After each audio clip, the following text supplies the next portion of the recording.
ఈ దేశంలోని సంపద 90% సంపద 10% మంది చేతుల్లో ఉంది. 10% సంపద 90% బీద చేతుల్లో ఉంది అని చెప్పడం తప్ప ఈ రకంగా మీరు రాహుల్ గాంధీని తక్కువ చేసి ఉంచినారో మాకు అర్థం అవ్వట్లేదు. కమ్యూనిస్ట్ పంతా ఏర్పాటు చేసుకోవడం, కమ్యూనిస్ట్ పంతాలో మాట్లాడడం తప్పన్నారు.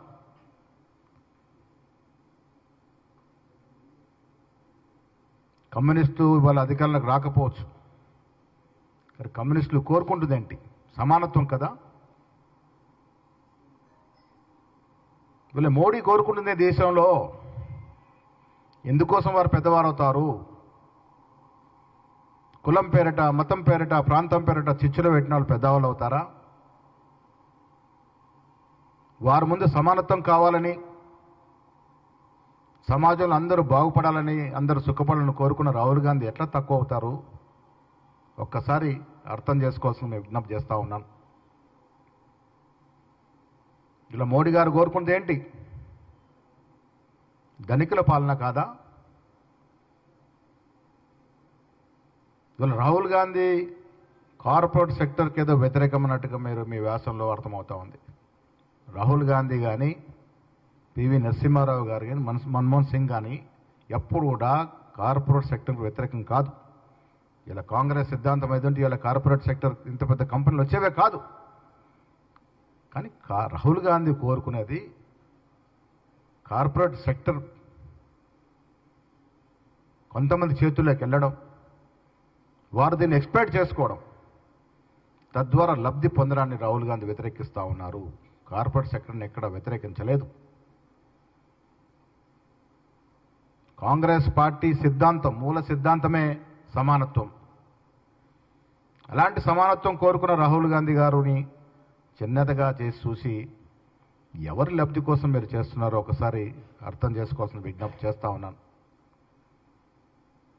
జీసస్ క్రైస్ట్ మీద ఎట్లయితే రాళ్ళు పడ్డాయో అంతకన్నా ఎక్కువ రాళ్ళు ఇలా రాహుల్ గాంధీ మీద పడ్డా ఎక్కడ కూడా వనక్కుండా దొనక్కుండా ముందుకెళ్తూ సమాజ స్థాపన కోసం కృషి చేస్తున్న ఈ తరుణంలో వారు వెన్ను తట్టి ప్రోత్సహించాల్సిన మీరు, మీలాంటి మేధావులు ఇలా వారిని తక్కువ చేసి చూపించే ప్రయత్నం అనేది చాలా బాధాకరం.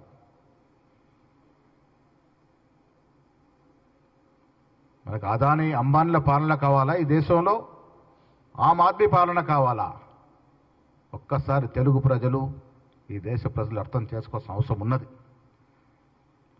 ఇలా రాహుల్ గాంధీ ఆలోచన, వారు ఆచరిస్తున్న తీర్థంతా కూడా మరో మహాత్మా గాంధీలాగా ముందుకు పోతూ ఉంటే వారిని ప్రోత్సహించి ఒక పెద్దనలాగా మీరు వెన్ను తట్టాల్సింది పోయి వారిని తక్కువ చేసే చూసే ప్రయత్నం ఏదైతుందో ఇది మాకు చాలా బాధాకరం, ఆక్షేపణీయం. ఈ వ్యాసాన్ని మేము తీవ్రంగా ఖండిస్తూ ఉన్నాం. ఒక్కసారి మళ్ళీ దీన్ని మననం చేసుకోవాల్సిన విజ్ఞప్తి చేస్తూ ఉన్నాం. భారతదేశం ఇవాళ పరిస్థితి, ఇవాళ పరిస్థితులు మీకు తెలియంది కాదు. కులం పేరిట, మతం పేరిట 2 సార్లు అధికారంలోకి వచ్చినట్టు మోడీ తీరు మీకు తెలియంది కాదు. ఏ రకమైన పాలన వారు అందిస్తున్నారో మీకు తెలియంది కాదు.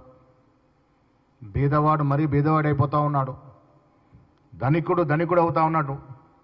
అలాంటి పాలన కావాలా మనకి? కులం పేరిట, మతం పేరిట రోజు చిచ్చు కావాలా? అందరూ సమానంగా బతుకుండాలని కోరుకునే రాహుల్ గాంధీ కావాలా? ఒక్కసారి ఆలోచించుకోవాల్సిందిగా నేను ఇవాళ మనవి చేస్తూ ఉన్నాను. మీ వ్యాసం వెనక ఎవరో ఉన్నారని అనుమానం కలగ తప్పదు. ఎవరినో పెంచేందుకు రాసినట్టుగా కనబడుతుంది. రాహుల్ గాంధీ గారిని తగ్గించి మోడీ గారిని పెంచితే ఈ దేశం లాభపడుద్దా? రాధాకృష్ణ గారు, నేను మళ్ళీ చెప్తా ఉన్నాను, మీరంటే మాకు బాగా గౌరవం. మీ కొత్త పలుకన్నా, మీరు రాసే వ్యాసాలన్నా చాలా గౌరవంగా చదువుతాను. కానీ ఇలా యావత్ దేశం ప్రేమించే నాయకుడు రాహుల్ గాంధీ గారు. పేద జనం గుండెల్లో ఉన్నటువంటి మహానాయకుడు రాహుల్ గాంధీ గారు. వారి గురించి మీరు ఇంత తక్కువ చేసే విధంగా రాయడం అనేది మేము ఇమిడ్చుకోలేకపోతా ఉన్నాము. ప్రతి కాంగ్రెస్ కార్యకర్త వాళ్ళ బాధతో